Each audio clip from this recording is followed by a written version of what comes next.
Well, hello YouTube, it's me, Fortmaster, and welcome back to another Cammy Boy G reaction. And this is the Burgerpants conspiracy. So yeah, so if I remember correctly from, he suggested that, well, what were the three nights he suggested for the other 3 days? So Burgerpants was one of them. Asgore, was it Asgore and Undyne? Or was that my suggestion? Let me just double check. Oh no, it was okay, so never mind. It was Susie and Asgore along with Burgerpants. Okay, so yeah, again, so still Asgore, well, at least in, you know, Cammy's theory here, is still a potential candidate. So if we follow along with like what Cammy Boy G said, and how like every night in their 7-night theory was shown the ability either directly or by indirectly from somebody else who did it before them. I'm just having to wonder, like, how would Susie, Asgore, and Burgerpants fit into this? Because with Susie, at the very least, I could potentially see it as she might have not been fully asleep, or like, or she heard Chris moving around and kind of like, oh, what's that? And saw Chris, you know, create the dark fountain, and that kind of extends the chain that way. But how would Asgore and Burgerpants show up? Because realistically, at least in my mind, the only way potentially right now with what we know that Asgore could come about would be like right now, just because, you know, former police ties. Maybe he has like a police scanner in his house somewhere just to listen to old calls, and he hears that something happened at his old house, at the house of his family, so that's why he rushes over.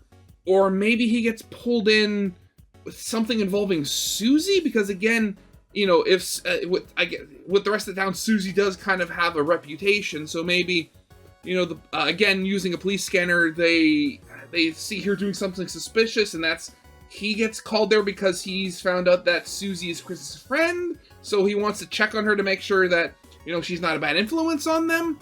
Burgerpants, though, no idea how that would work. Like, how do you get, like, I cannot picture the string of events that leads to Burgerpants creating a dark fountain. Honestly, I cannot. So, yeah, we got a 50-minute video here, and I want to see every minute of it. So, yeah, of course, as always, original videos linked in the description if you haven't seen it for some reason. Corner video will lead to my Let's Play of the day. And, yeah, with all that out of the way, let's get this thing started then, shall we?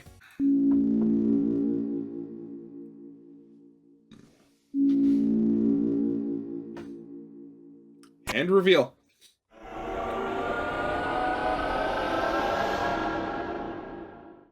I was going to ask for a higher resolution. Freaks. Alright, I know what you came here for. You saw the thumbnail, you read the title, you know what's up. I'm here to convince you of my sincere belief that Burgerpants will play a major role in the story of Deltarune. In fact, not just major, pivotal. Not only will Burgerpants be revealed as the knight in Chapter 6, but Burgerpants will single-handedly set off the chain of events that lead to the Roaring.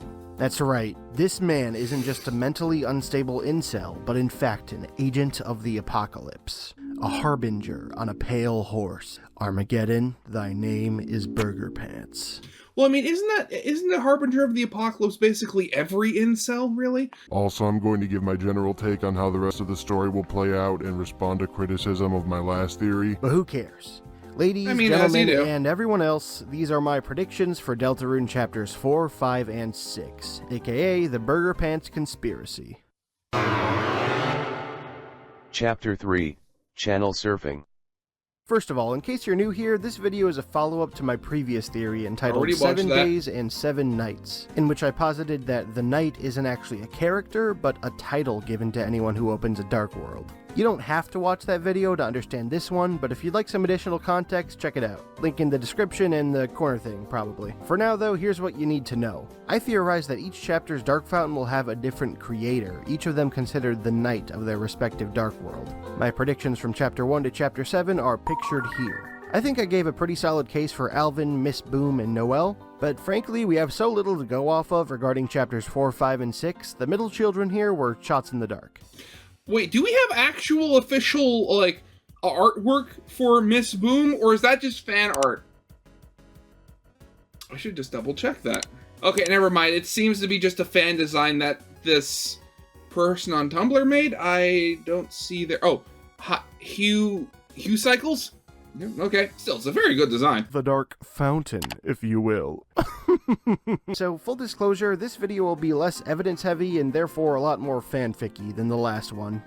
What did I say about Deltarune theories shifting more from science to fanfiction the longer we go without an actual next installment of the game? That being said, my methodology for these picks was largely tied to my focus on the theme of escapism. The question was, who would be the most drawn to the possibility of escaping their everyday life? So I put together a team of the most depressed pieces of shit Hometown had to offer. The parentally neglected school outcast, the most divorced guy of all time, trademark, and the average retail employee. Now, I understand if the very idea of Burger Night might trigger some sort of visceral full-body response from you, but I gotta be honest, the more thought I've given to these three choices, the more I've convinced myself that Burgerpants is the most likely among them. Before we can get to that though, allow me to present the same corkboard but with some different shit on it. This is my patented ingenious navigational chart for obtaining reasonable readings of every chapter thereon. Or incorrect for short. There are three aspects of each chapter I want to fill in here: the night of each chapter, the Dark Fountain's location, and our Dark World tag-alongs. We'll be coming back to the incorrect chart after each chapter is filled out in full, but for now, let's start with a simple one and fill out chapter 3. You gotta love a good anagram. That is very well constructed. Right off the bat, we know two of our major categories. Regardless of their motivation, we know that the night of this chapter is for sure Chris, and the location is the living room, which looks like it will meld aspects of the Dreamer household with TV-related themes. Now, what exactly do I mean by tag-alongs? Well, I realize this isn't a popular opinion, but I personally lean toward the idea that Noelle is going to be our only additional party member throughout the game, and the rest of the characters who make it into a Dark World will remain NPCs. I know fighting alongside Toriel would be sick, but Noelle is a particularly important character to this story that I think will see a lot of focus. See, that would be... I mean, I could definitely see that, but I mean, at the same time, that would be very depressing if that was the case. See the previous video for details on that. Additionally, developing a new party member to briefly use in each chapter might be an unrealistically huge amount of work. I mean, on top of the artwork, animations, and moveset, you also have the fact that each party member has an entirely unique dialogue quip for every single item and piece of equipment you can give them, and the list of things to do only gets exponentially longer the more items and party members are added to the game. In the end, I don't completely put it past Toby to just put his nose to the grindstone and commit to the bit, but I also don't think it's wise to get our hopes up. All this to say, when I say tag-along, think Birdley's role in Chapter 2. Lightners who end up in a Dark World with us, go through a nice little contained character arc, maybe have a mini-boss fight, and maybe get killed by Noelle. For Chapter 3, I predict Toriel, Undyne, and Napstablook. I've seen debate over whether Undyne or Napstablook will be answering the call, and frankly, I say why not both? Get the word frankly out of there, fucking Gone with the Wind ass. And I mean, again, at the very least, Undyne for sure. I mean, we see her multiple times complain about how boring the town is, so an actual break-in, you know I doubt she's even going there in an actual police car. I bet she just sprints there by herself. I say, why not both? I don't see an opportunity for either of them to see much focus later into the game, and I think it would be really cute to see their dynamic as partners. Okay, rookie. It's Plucky. We've got the perps cornered. You be good cop, I'll be bad cop. Good cop? But I'm not feeling that good today. Oh, well, how do you feel? I feel like... garbage. Cop. Okay, if you're garbage cop, then I'm recycling cop. Let's clean up these streets. Oh. What? They got away.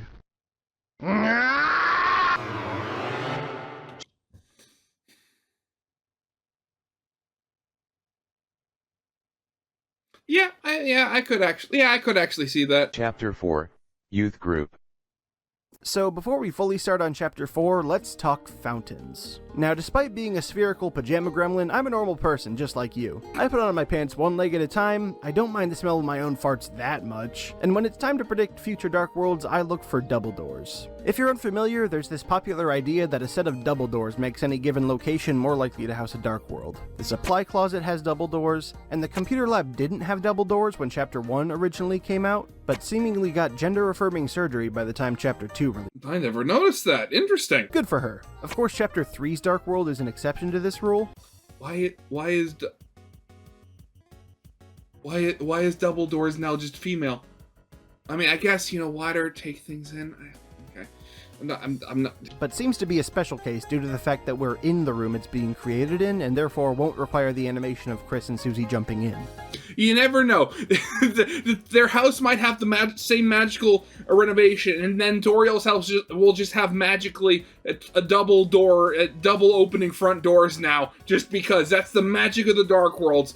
It's free renovations. So in preparation for this video, I did a few laps around hometown and took screenshots of every cis pair of double doors I could find, plus any other places of interest, and came up with a tier list of sorts.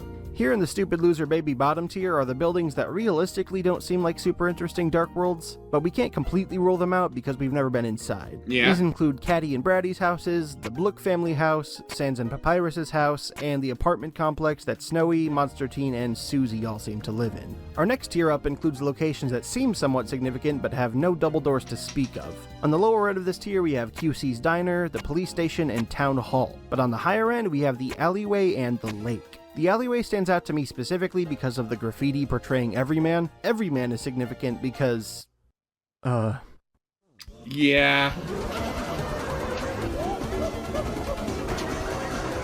Let's talk about Everyman another time. But that's the thing, both the lake and the alleyway, they're both open spaces. How would the Dark World form in open spaces? Oh god, unless like the Dark World was just like an encroaching black fog, just sucking in and transforming everything it touches. Oh god, is that how the rumbling's gonna happen? Oh, someone's gonna try to make a dark fountain outside. And the lake, of course, holds significance because of Onion-san's mysterious song from the sea. Crisper, I miss you, you hear? Missed you all day. Did you miss me? Oh, I was missed. My existence being acknowledged feels good, you hear? You hear closely for a second. You are my friend, right?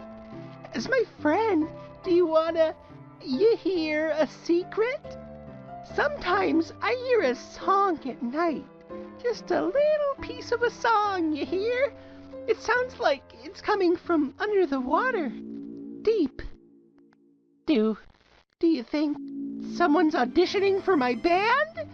Oh, I'm about to make another friend. I can feel it, you hear?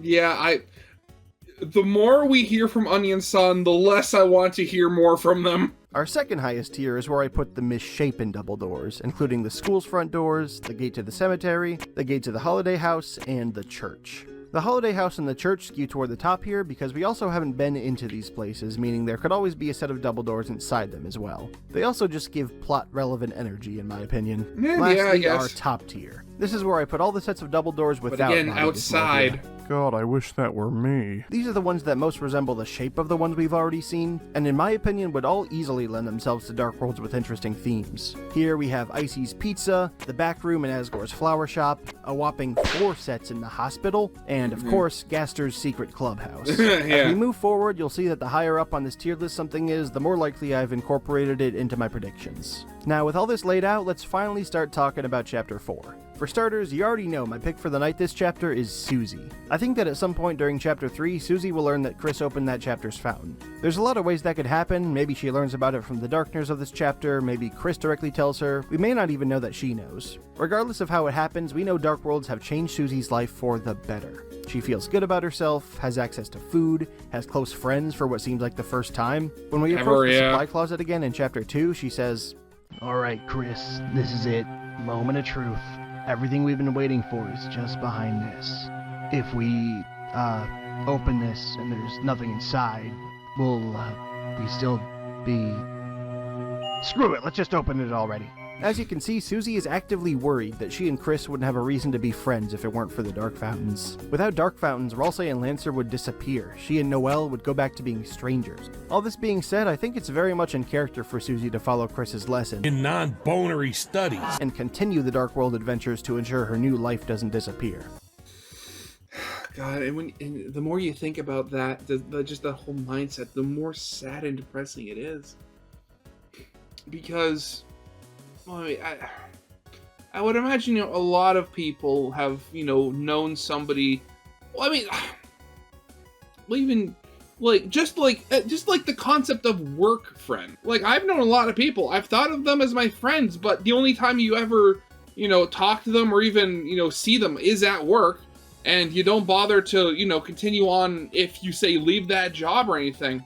But just the thought that, Susie is having that same sort of mentality or a similar one where she's thinking that without the Dark Worlds, every connection she's ever seemingly made in recent times will just be gone. It's really sad. Not to mention, in the September 2022 update, we got this song called Hometown Day with the tagline, "After the dark night, the sun shines brightly." It was set next to these screenshots of Chris and Susie exploring the town in Chapter 4. If the established pattern isn't broken and this exploration segment comes after the Chapter 4 Dark World, then perhaps you could say this song plays after the Dark Night, if you catch my cold. Moving on, our next matter of discussion is location. I'm betting you've heard this one before, but yeah, I'm thinking the church. We know from Rudy that church will be taking place on this day in-game, and the Dreamers are obviously a church-going family, so allow me to spin you a yarn. I'd bet you Susie doesn't normally attend church, but seeing as she's waking up at the Dreamer household today, her ass is getting dragged along. She's uncomfortable and isn't familiar with the customs, as seen by this concept art of her about to fist the bowl of sick fruit juice, and ends up wandering off when she gets bored of the service. She's gone for a few minutes, but she comes hurrying back, like, Grit. Fuck. No, Susie's channeling her inner Rick Sanchez. Chris, there's a fountain in the youth group room, Chris. The night must have been here, Chris. Fucking holy fuck, Chris, holy shit, there's a fucking... So the two of them sneak off to seal the fountain, but mostly just to skip church together. The reason I suggested the room where the church holds youth group is that, first of all, I just think adding an additional theme to the Dark World is fun. Since Chapter 3 mashes together the TV and Dreamer House, I think this one could mix the church aesthetic with a sort of arts and crafts theme. This would make sense considering a certain line Spampton says in his shop. Chris, you and me are all ready. Friend request accepted. We don't need anyone else. We don't need easels or CRTs. As usual, navigating through the Spampton speak is a little difficult, but he's mentioning easels and CRT TVs in the same breath here. It's already a popular idea to assume that Spampton, much like Jevil, is sprinkling some foreshadowing into his dialogue, and we already know that a Darkner based on a CRT will be a central figure in Chapter 3, so maybe an easel Darkner could play a role in Chapter 4.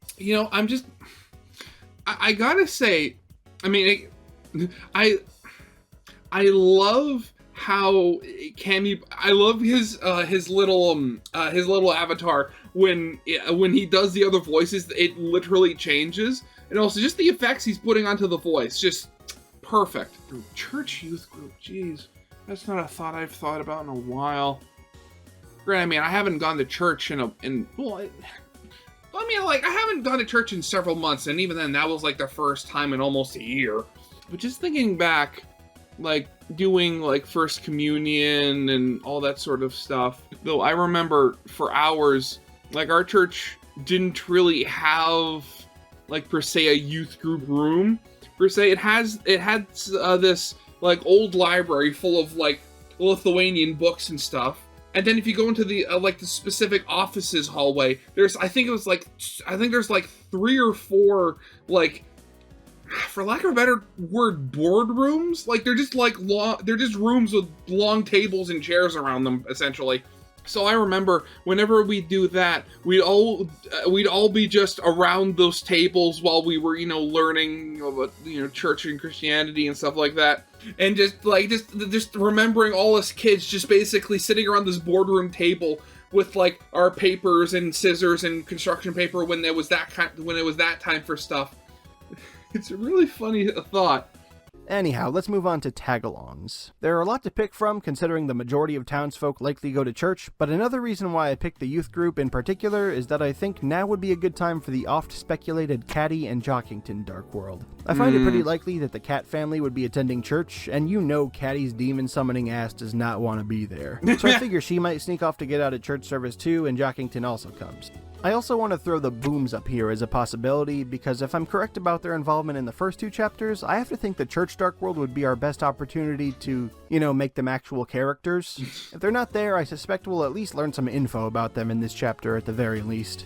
Lastly, I'm adding Asgore to the list. I don't imagine him playing a huge part in the chapter story, but since he's my chapter 5 night pick, it's important that he learns how to make Dark Worlds here. Yeah, there you go, Toriel exactly. sends him to check on the kids after they've been gone a while, and he ends up falling in.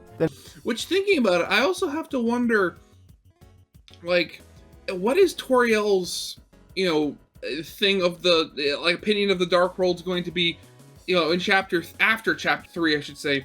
Is it simply going to be like what Noelle did earlier in chapter 2 and just, she wakes up and assumes it was a dream? Because again, she was asleep when Chris formed the dark fountain. So she didn't see anything. So for her, it'd just be falls asleep on the chair and then wakes up in a fantasy world. Then at the end of the chapter, we get back to Toriel and she's like, "Church is already over, you stupid motherfucker.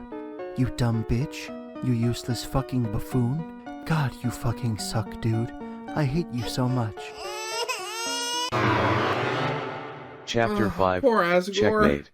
Why does Toriel have to be so mean? In order to talk about my predictions for Chapter 5, I need to address a very common criticism I received regarding the last video, and that is Deltarune's scrapped intro cutscene. During the Undertale 6th anniversary stream, Toby released a scrapped piano sketch of the game's main theme, with the comment, "The arrangement is really early, but I created this thinking of an animated intro for the game, similar to Wild Arms. I still see it in my head when I listen to the song. The best part would have been at the end, when everyone is running up the staircase, as the silhouettes of the bosses from all the chapters show up, and the knight, standing in a white door at the top of the stairs, turns around and looks down at them." A lot of people see this as definite proof that my theory isn't true, and I get it. Toby is very clearly referring to the knight as one guy here. I actually did know this information when I wrote the video and planned to bring it up. I had never heard of that. I'm sorry to say, I forgot. You might be expecting me to pull out the "it's scrapped so it's not canon" defense, but truthfully I think that defense is pretty weak. I'm aware that a game's story can be altered during development, but completely removing your main antagonist as a character is sort of unbelievable. Instead, that's I have a kind of theory a as to why the stretch. cutscene was even scrapped in the first place, and it all has to do with my predictions for Chapter 5. For starters, I think Toby fully intends to mislead us about the knight. The game is going to have a character we are utterly convinced is the knight before the full reveal of what a knight actually is. That character, serving the role of Red Herring, is the one Toby's talking about here. The one whose silhouette would have appeared at the top of that staircase. Okay. I think Chapter 5 is when we come face to face with that Red Herring, and I think that because of chess theory. If you're unfamiliar, chess theory is the idea that each of the main bosses in Deltarune will be named after a chess piece in descending order of value. Chapter 1 features King, Chapter 2 features Queen, Chapter 3 would introduce Rook, Chapter 4 would have Bishop, Chapter 5 is where we would fight the Knight, and Chapter 6 or 7 would feature a pawn. Yeah, but a pawn of who? Like, would they literally be a pawn to something greater, or is that just their name? Also, thinking back, the whole thing, Toby did say that Chapter 3 was going to be a lot different than the other chapters, and then Chapter 4 would be more normal. I just thought of something, potentially, given, that Chapter 3 is most likely going to be, very TV-based, and we've seen that one level artwork that was, I think it was called the Green Room? What if instead of continually going through to new places and all that like we've done in chapters 1 and 2, Chapter 3 is literally Chris, Susie, Toriel, and Rousey, when he shows up, because he's going to show up. They're just being put through basically television shows or plays like you did with Metaton and Undertale. And then you have to do that, and then you're kicked back to the green room to rest and talk to the characters, and then you're brought back out again. So that could be the gimmickiness that Toby was talking about for Chapter 3. Now, as I feel my credibility slowly seeping out of my body, I have to admit that I get why chess theory isn't widely believed. I think what compels me the most about it is just the fact that King and Queen have such unremarkable names in comparison to other Toby Fox characters. Yeah, like, very much so. Why not call them Spade King or Cyber Queen or something like that, you know? Maybe Laptop and King Bottom, you know what I'm saying? I do get that Smack. Chapter 3 is clearly the biggest hurdle chess theory has to overcome. The name Bishop lends itself to a church Dark World easily, but someone named Rook in the TV Dark World feels like a stretch, especially knowing Tenna will have an antagonistic role. Personally, I think Rook could work as the name of a scummy TV executive type that Tenna answers to. The word rook can be used as a verb meaning to swindle someone out of their money, and sounds pretty similar to crook, but hey, I get it if you're not on board. What matters most to my take here is that in Chapter 5, we face someone we fully believe is the knight, and if you've been paying attention, you know that someone is Asgore. I trust I don't need to make a case for why Asgore is perhaps the saddest man on the planet.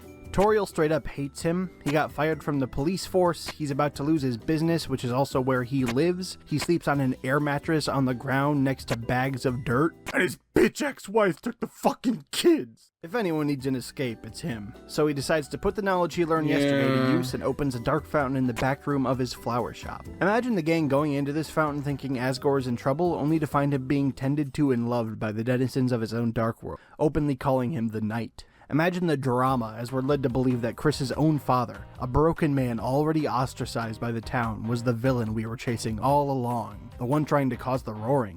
And of course, this brings me to my theory on why that cutscene was scrapped. I want you to imagine Asgore's silhouette in that doorway. When Deltarune was first conceived, Undertale didn't exist yet, so Toby wasn't using the character designs from that game. You could hide a lot of characters inside a suit of armor to keep the knight's secret identity intact, but something you wouldn't ever be able to hide is Asgore's big dumb horns. That's why in the last video I called Asgore the Horned Knight, despite the many cooler names you all suggested in the comments, because Asgore's horns are so iconic to his design, they are the entire reason the intro cutscene never came to be. Okay, reel it in, Cammy. You're just writing Toby Fox fanfic now. I imagine... God, yeah. So that's thinking back that this whole kind of thing does kind of just, it reminds me of going back to Undertale and like and looking at like Asgore's battle sprite when you fight him. And I'm going to be completely honest. When I first played the game, I initially thought that he had turned into like, this was like an evil grin or something like that. It wasn't until like years later and that whole thing of where, you know, you focus on other parts of the picture and stuff like that, I realized that that was him looking down at the ground, sad and depressed. Like, oh, but yeah, right here. Like, if you look at this colored sprite somebody did, like, that looks like, that's perfect right there. I love Undertale, but man, why do the battle sprites have to be black and white? Imagine this Dark World's theme would be a melding of gardening and comic books, considering Asgore tends to borrow comics from Alphys and has one sitting on his TV. Speaking of Alphys, she seems like the only non-hospitalized person in town who likes Asgore, making her a shoo-in for the tag-along spot. I'm predicting Mayor Holiday for this one as well, since a lot of folks speculate that the C who sent Asgore's eviction notice is her, and she could be coming to collect. I'll throw Toriel up here too. She would be the only tag-along thus far to get 2 Dark World appearances, but I think her significance to Asgore and Chris is reason enough. So, yeah, I could definitely see that. Question. You already know Burgerpants is my Chapter 6 pick, so how does he learn about Dark Worlds? Actually, okay, now that... Okay. I just thought of something. Before, when I said I couldn't, for the life of me, figure out a way that Burgerpants would learn about Dark Worlds. But I just thought, if, you know, Chapter 5, potentially, you know, if this theory is correct, happens in Asgore's flower shop. Burgerpants has been rather adamant about, you know, his online girlfriend, the hyper-pixelated picture of a slice of pizza. What if he was tricked into thinking he was going to be going out on a date and finally meeting her? So, I mean, what do you do when you're going on your first real-world date with your online girlfriend that you've, you know, supposedly been knowing and dating for a while? Well, you get her a bouquet of flowers for the special occasion. Burgerpants goes in, sees there's no Asgore, sees the back room of the shop being weird and dark and mysterious. Potentially goes back there to see where Asgore is to buy the flowers, gets sucked in himself. Okay, that makes a lot of sense, potentially. Well, take this dialogue from Chapter 1 into account. You know when Ozzy's coming home. you can't tell him this, but I really miss the guy. It'd be sweet to cruise around town like old times, picking up, for example, chicks. Which, as a matter of course, may not have ever actually happened. Burgerpants is extremely concerned with how chicks perceive him in both Deltarune and Undertale. I propose that around the time of Chapter 5, maybe in preparation of meeting his pizza JPEG girlfriend for the first time, Burgerpants rolls up to Flower King in search of some chick impressing flowers and witnesses something he shouldn't. And what does he do next? Well, before we can get into the Burgerpants conspiracy proper, there's one more thing to go over. Let's talk Talk Sprites. Chapter 6, One Night at Ices. What would be so special about the Talk Sprites? You know, besides the fact that I learned that Toriel is apparently the only one who blinks. I learned that during my Undertale Yellow stream. Unfortunately, I have to open this section with some dire news. I regret to inform you all that Caddy and Bratty are also going to be important to this game. Caddy, Bratty, and Burgerpants all have something in common that I haven't personally seen anyone else pick up on. It all has to do with which characters have Talk Sprites and how long they've had them. I've taken the liberty of sorting each variation of Talk Sprite haver into categories. First of all, we have the biggest category, being characters from Undertale who had Talk Sprites in Undertale and still do. I think this category probably means the least in terms of plot relevance, simply because if any of these characters had Talk Sprites previously but lost them in Deltarune, it would just be jarring. I do think most of these characters will be plot relevant, I just don't think the Talk Sprite is a guarantee by itself. Oh god, we meet Papyrus and Papyrus doesn't have a Talk Sprite anymore. No! Next we have the characters that are new to Deltarune and have Talk Sprites. This includes Susie, Noel, and Birdly, who have obviously made their mark on the story already, but also includes Caddy and Jockington, which is why the idea of them visiting a Dark World got so popular in the first place. Okay. This is made more significant by the fact that the remaining classmates, Snowy, Monster Teen, and Temmie, don't have Talk Sprites. Hearing that, you might bring up the same argument I brought up for the other Undertale characters. None of these three had Talk Sprites in Undertale, so why would they get them now? However, that is exactly what makes our next category so interesting. There are 3 characters who didn't have Talk Sprites in Undertale but do now. You guessed it. Caddy, Bratty, and Burgerpants. And I bet I know what you're thinking right now. They were shopkeepers in Undertale. You're looking at their face the entire time you're in the shop. They have no reason to have the traditional black and white Talk Sprites because you can't talk to them outside of their shops. And I would agree with you if not for one fact. This isn't a rule for Undertale shopkeepers. They didn't all get promoted to Talk Sprite havers. Temmie doesn't have a Talk Sprite. QC doesn't have a Talk Sprite. That's the name of the bunny shopkeeper in Snowden, if you didn't know.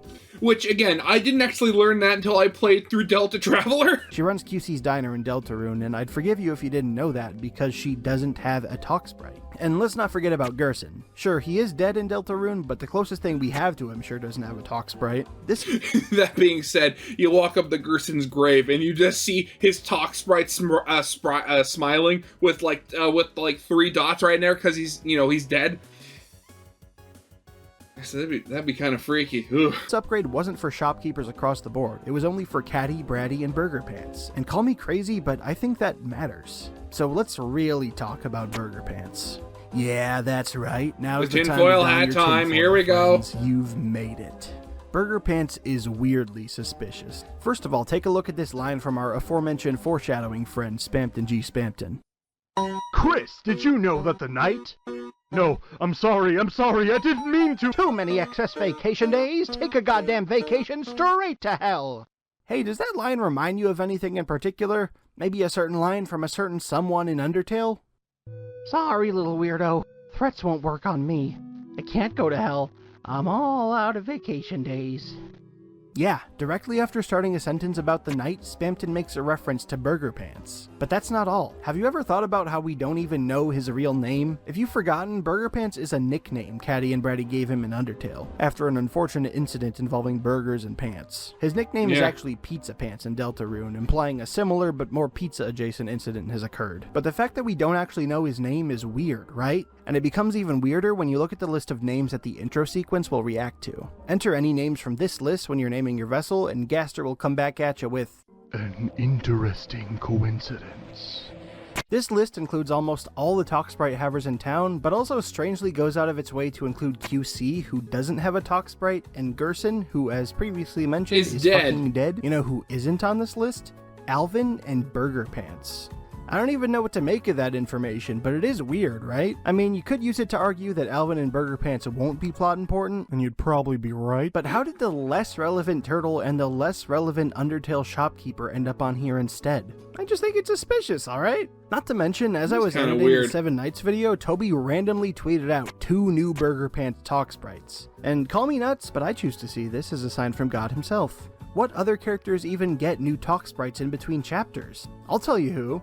Every other character that's been to a Dark World so far! With all this information combined, I have a serious hunch that Burgerpants is gonna have his time in the limelight one way or the other. So let me tell you how it's gonna go. He finally gets a text from his online pizza girlfriend saying they can meet up in person. He swings by Asgore's shop to pick up some flowers for her, and he witnesses Asgore open Chapter 5's Dark World. So that would explain how he learns to make a fountain, but what exactly makes Burgerpants snap?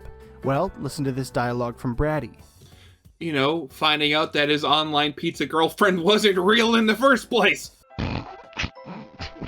Like, well, Chrissy, you here? And a guy at the pizza place? God, what was his name? Pizza Pants?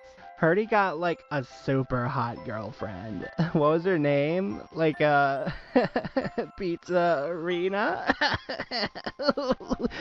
So, Bratty definitely made up Pizzarina, right? Yeah. Like, there's no other way to interpret that. So here's what I think is gonna happen. Burgerpants picks up those flowers on the way to meet Pizzarina for the first time, but Bratty shows up instead, and he learns the hard truth. He is devastated, humiliated. This is maybe in the top 20 worst things that have ever happened to him, so he decides to make it everyone's problem and opens a dark fountain in Icy's Pizza.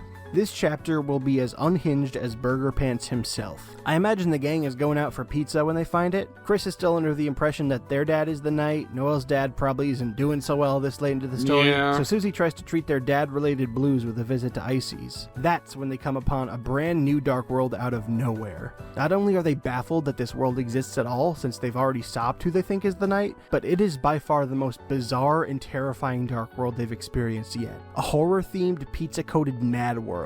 Deformed icy cryptids run amok, gamer blood energy drinks seeping from the walls. Oh god, the icy monster's right. And you know Noelle is most likely going to be in this chapter, and you know if she is, she's going to be absolutely terrified of the whole thing! This is the part of the video where I would have pinned a few creepy icies on the board to illustrate what I'm talking about, but there appears to be something happening behind me, so I'll just get out of the way.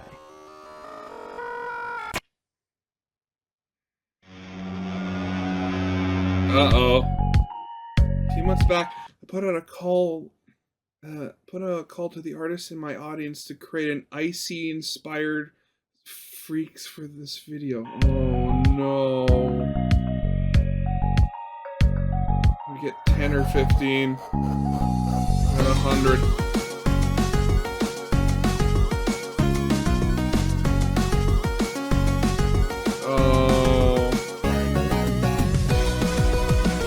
Oh god!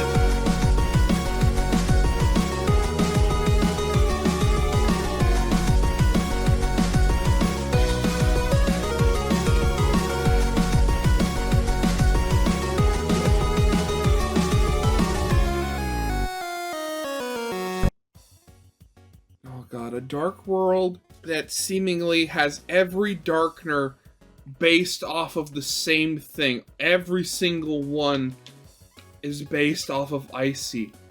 Oh god. You know, at that point I feel kind of sorry for the artists who have to make the sprites and stuff like that, but I mean at the same time they do say that true creativity comes from working within limits, so I mean I guess it makes sense. Also, I mean, if you're gonna have a dark world inside a pizzeria like that, I mean, and granted, I know it wouldn't make any sense at all, but you have to have a FNAF reference in there, at least one small one. I mean, I'm not holding my breath, but at the same time, I mean, you know you gotta. Oh god.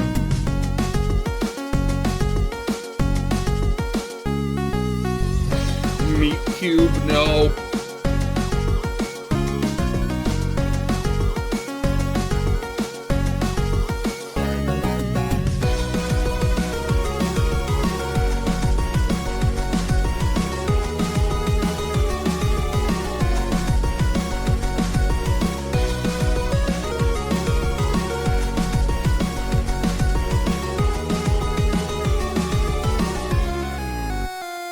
Oh god, Icy Flowey?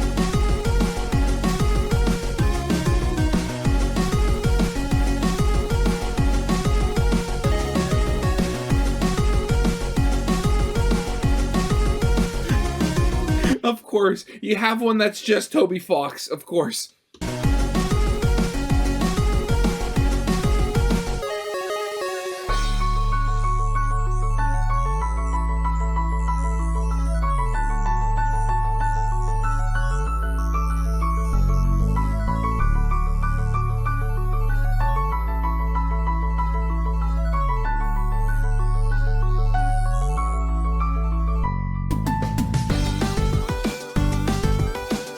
Every single one of these is a nightmare.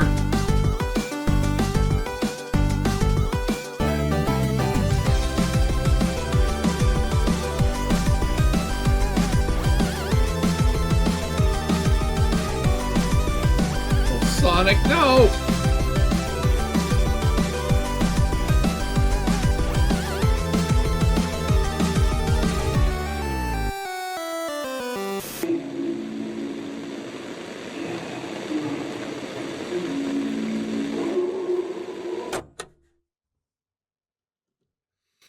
I swear, I was getting seriously, I was getting some serious Gorefield, Reddit, vibes from that. Jesus.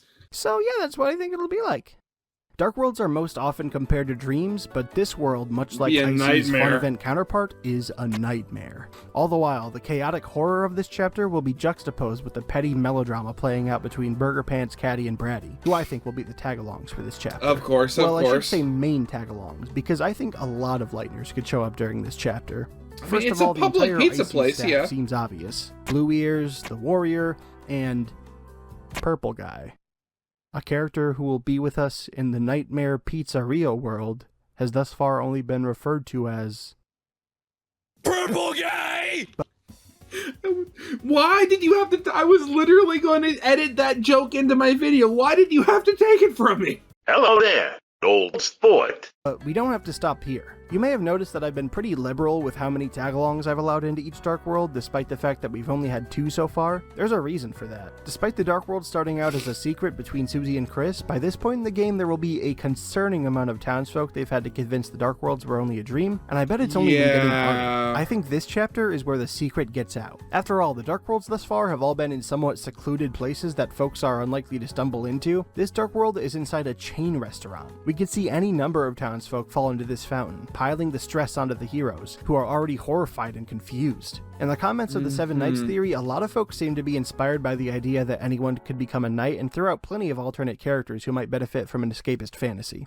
I mean, Alphys is a socially awkward loser who hangs out in an alley by herself, feeding a cat that doesn't exist. Mettaton is a nobody who doesn't feel at home in his own body. Undyne is bored by her life. Napstablook hates their job. Toriel doesn't understand her own child. Papyrus won't come out of the house. Snowy's mom is dead. Chiron's sister is dead. The dogs are in and out of prison. And these guys? I mean, just look at them. They're going through it. Yeah, I mean, forget pinpointing the 3 saddest people in Hometown. Half of town is miserable. And after Chapter 6, half the town knows about Dark Fountains. This is why I claim that Burgerpants will single-handedly set off the chain of events that leads to the roaring. The cat's out of the bag, and it's all this cat's fault. In Chapter 7, we're going to see Dark Fountains shooting into the sky from all over town, as everyone chooses to indulge their own escapist fantasies rather than face reality. Before you say it, I know it's a common idea that only 3 Dark Worlds need to be open to start the roaring, but as a reminder, the only evidence we actually have for that line of thinking is this picture from the legend. And honestly, I think it's worth considering that 3 is just a satisfying number of things to draw. The actual text that accompanies this image only reads, "When the light is subsumed by shadow, when the fountains fill the sky."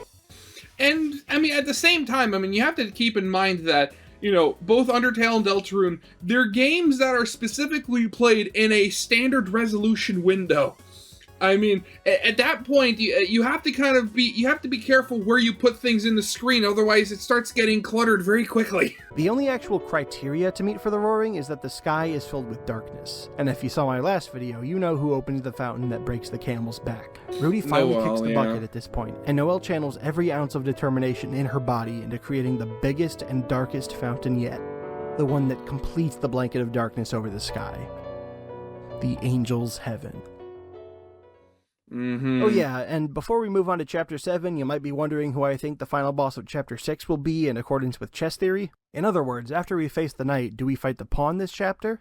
Yeah, and it's Ralsei. But y'all ain't ready for that conversation. I'm just kidding, I'm sure you're very mature. I'm just saving that for my Ralsei theory. If you want to hear why and also hear who Ralsei's absentee father is, subscribe and give that bell a good spanking. Ralsei's absentee father.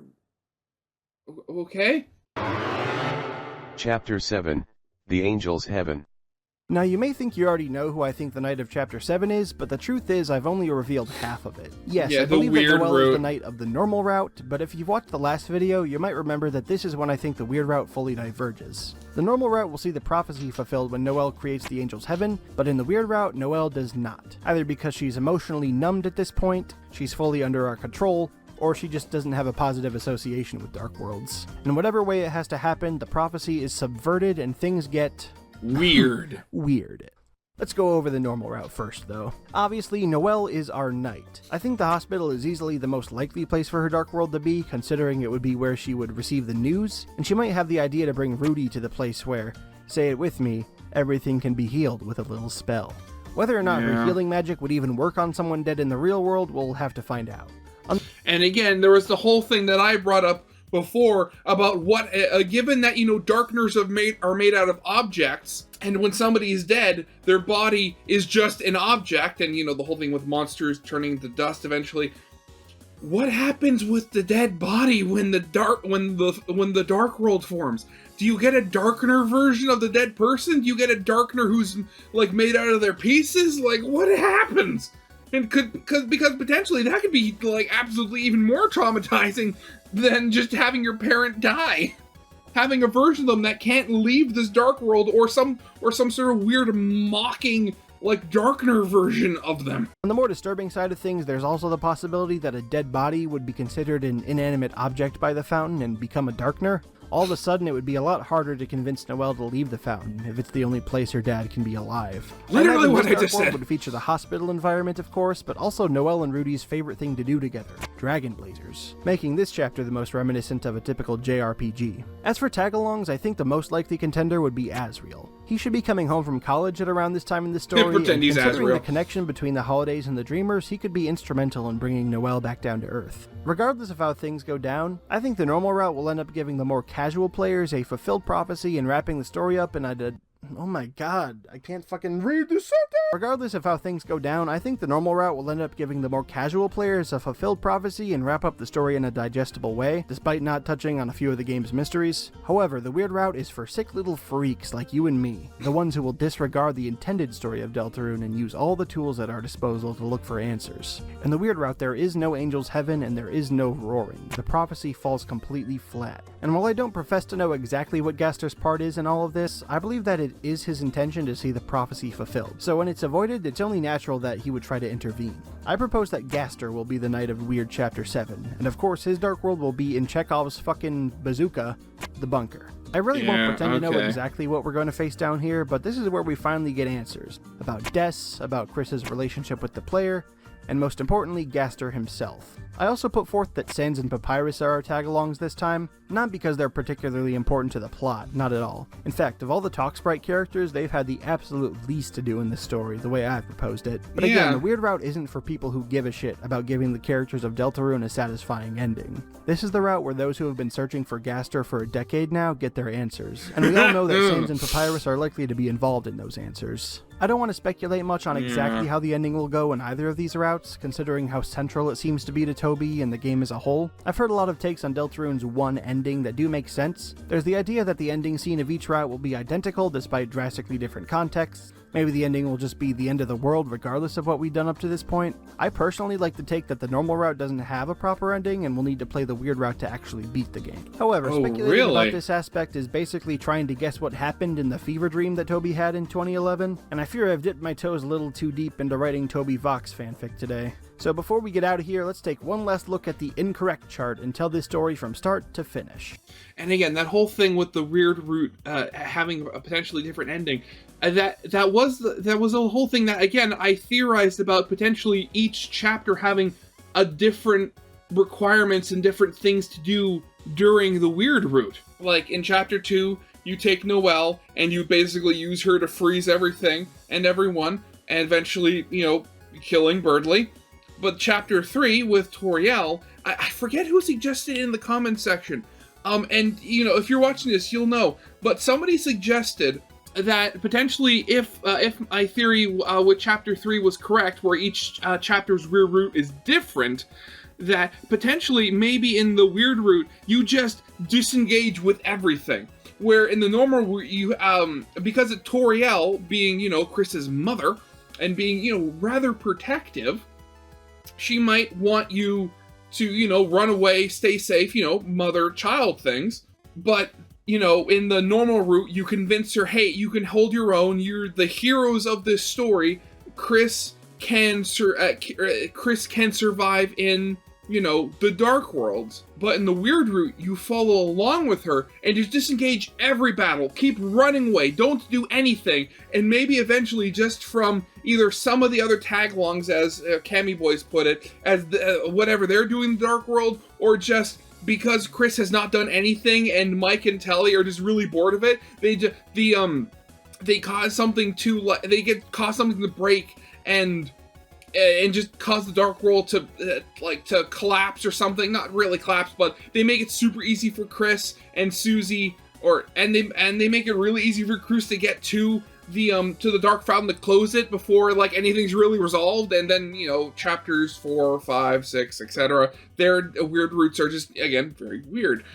So who knows? Maybe if Asgore, it really is chapter 5. Their weird route is just killing all the plants. Not even maliciously, just, ripping them out, or giving them too much water to drown the roots, or, just all stupid stuff like that. With the potential that a weird route might lead somehow to Rudy not dying? Ooh.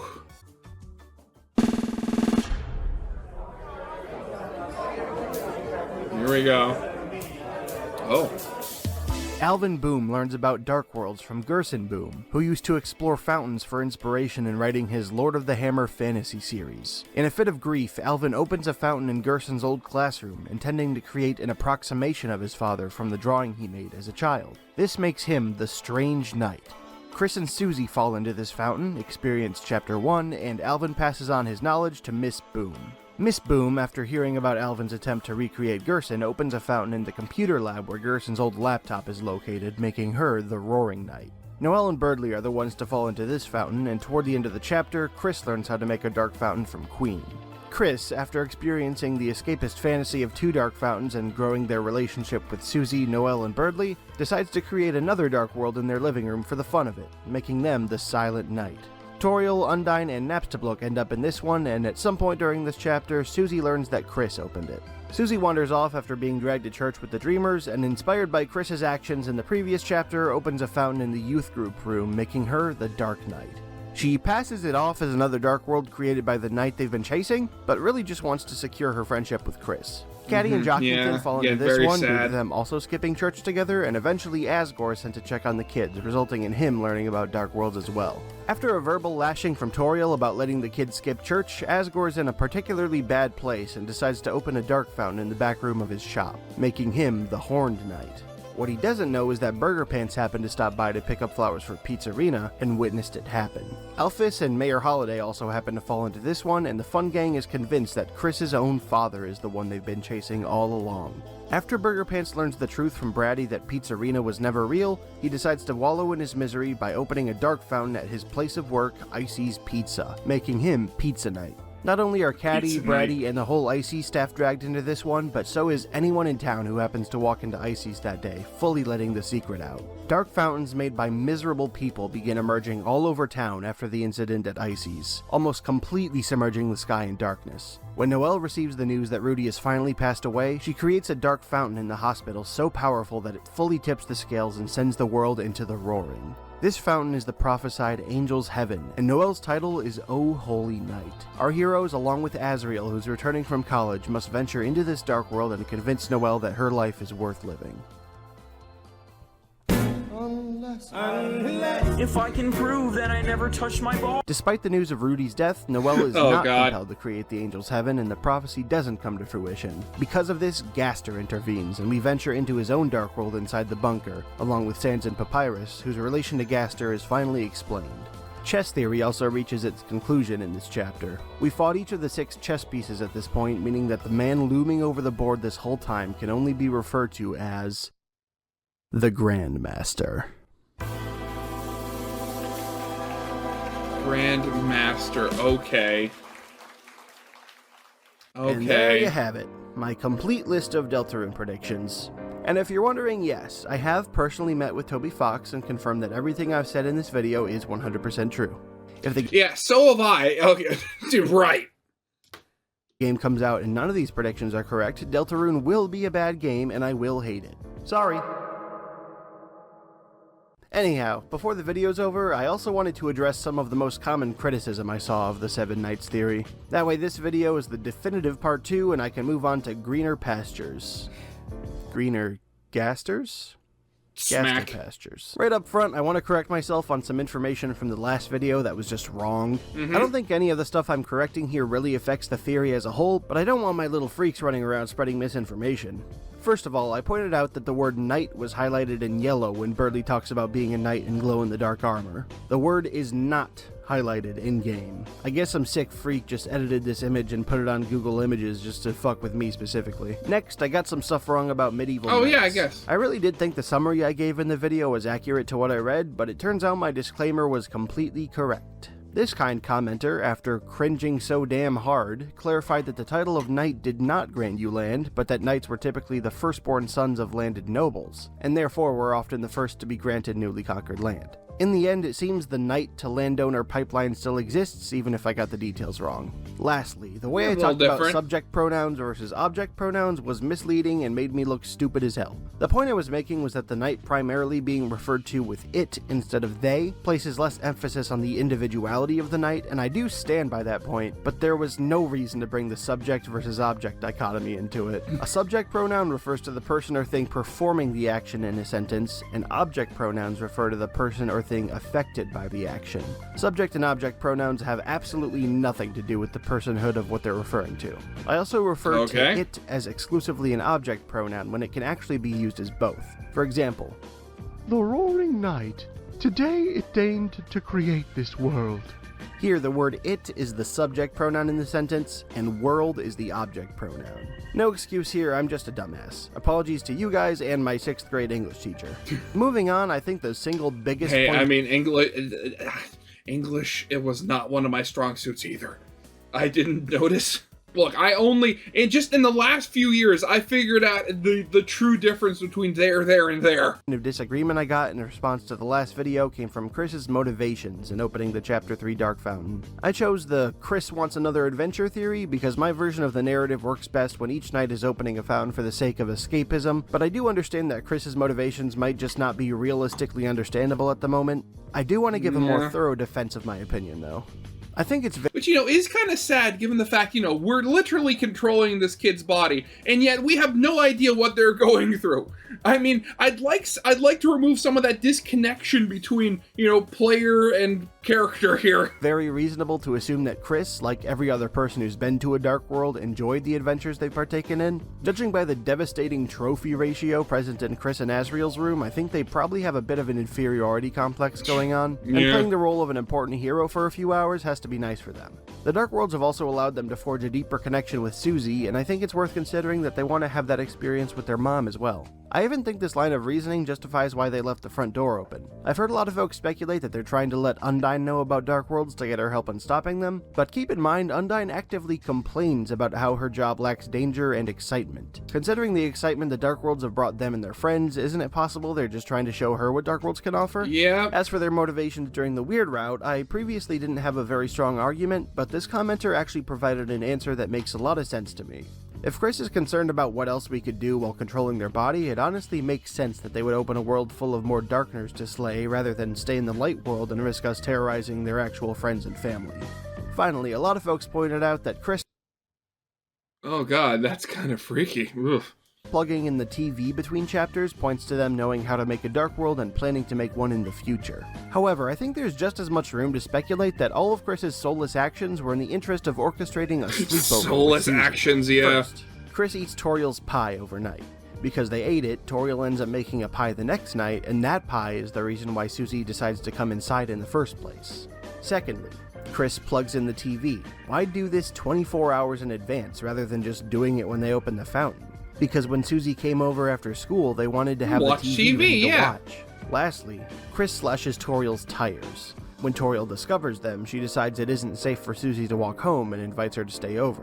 Yes, I'm aware that Chris would have to be some sort of slumber party mastermind to pull this whole plan off, but I'm not done yet. If Chris has some sort of larger goal in opening fountains, why would they even care about giving this dark world a TV theme? The only purpose I can see in turning the TV on is making the dark world more fun. Furthermore, if they're trying to cause the roaring, why would they create a dark world with themselves and Susie already in it? If you're trying to open multiple fountains at once, why give the professional fountain closers a head start?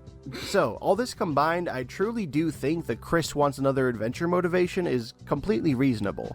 And even so, if Chris's motivations end up being totally different than what I've proposed, it's more of a thematic blow to my take than an evidentiary one. Another point of contention from the last video is the question of where Alvin and Miss Boom are located during chapters 1 and 2. If they created those dark worlds, why don't we encounter them there? Well, basically, I think they fled the scene. As far as we know, only humans, or maybe Chris's soul specifically, can seal dark fountains. The Booms, being monsters, don't know how to close their fountains, so they panic and get out of there. This could... Especially given the fact that, in this theory, they created them specifically to try to see their dad again, which, given that we don't see Gerson in any form there, you know, I would suspect they'd kind of leave heartbroken saying that, oh, this entire thing was a waste and failed. Could actually provide an explanation for a certain other mystery as well. Imagine this. Alvin is running down the hall after making the dark world in Gerson's classroom when he comes by the open supply closet doors. The closet is connected to Gerson's classroom, so when he sees the darkness seeping out, he thinks it's spreading, and slams the door shut before anyone can see. For Chris and Susie, who are in the closet, the door slams shut without explanation. Also, while we're talking about this, I also want to throw out the possibility that the bunker dark world could also be Gerson's instead of Gaster's. If Gerson also didn't know how to close dark worlds, he would need to open his own in a particularly secluded place, and the bunker would be an excellent place for that. Thinking about it, that would mean it would have more of a Lord of the Rings type theme to it. Food for thought. One of the few questions I had... I'm just thinking, that just brings into the question who actually owns the bunker, like... admittedly don't have a very compelling answer to is why Miss Boom would have the title of Roaring Knight. Even though I had a good time giving all the knights titles, I don't think it's absolutely necessary that all of them have one. In fact, you could definitely argue that Strange Knight isn't even a title, just a descriptor. Yeah, but definitely. At the very least, we know that Chapter 2's knight is the Roaring Knight. I do have somewhat of an explanation, but I admit it's not very strong. The only character in the game I would really associate with the action of roaring is Susie. She do be going. And, after all, we can also reasonably assume that she has mommy issues based on the way she acts around Toriel and fixates on her when bullying Chris. So hear me out here. Maybe Susie's mom abandoned her family and married into the Boom family. If that were the case, it would explain why Susie is weird about her parents and why Queen called Miss Boom the Roaring Knight. Because if she's the same monster species as Susie, that bitch probably be roaring. Yeah, I don't know. Scrap it. I don't see that one. The other question I don't have a great answer to is Alvin's dialogue at Gerson's grave. As you're exiting the cemetery at the end of Chapter 2, this text pops up. You heard Alvin mumbling to himself as you walked away. Were you proud of me, Father? And is it right for this hammer to...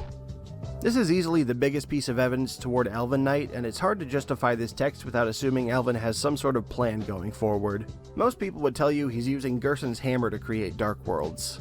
However, the problems I have with this interpretation are that, firstly, the soil around Gerson's grave doesn't visually seem to be disturbed at all, meaning that if he did dig up that hammer, his work in covering it up was unrealistically immaculate. Secondly, we don't know that a weapon... Or then again, you never know, it might have just never been buried. I mean, they could have put it in the coffin or however monsters are buried before the funeral. But afterwards, just before when it's being buried, you take it out and, you know, close it again, because it's not like anybody's going to look inside. And without a blade is capable of opening a fountain. Not to say it's impossible, but if it is, we haven't been shown it yet. So here's my lukewarm explanation. I believe that Alvin might be considering digging up the hammer at this point in the game because he and Miss Boom's attempts to recreate Gerson as a Darkner, the drawing in the laptop, both didn't work out. Maybe he's decided that the best way to recreate Gerson would be to obtain the object coated in his dust and bring it to a dark world. And now I'm talking about Oberon Smog, goddammit. This does, however, imply that we'll be visiting at least one more Alvin-created dark world in the future.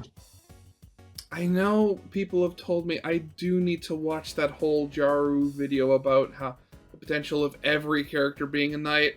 I'll get to it, I promise! It's 3 hours long! Which, while possible, doesn't gel with my theory.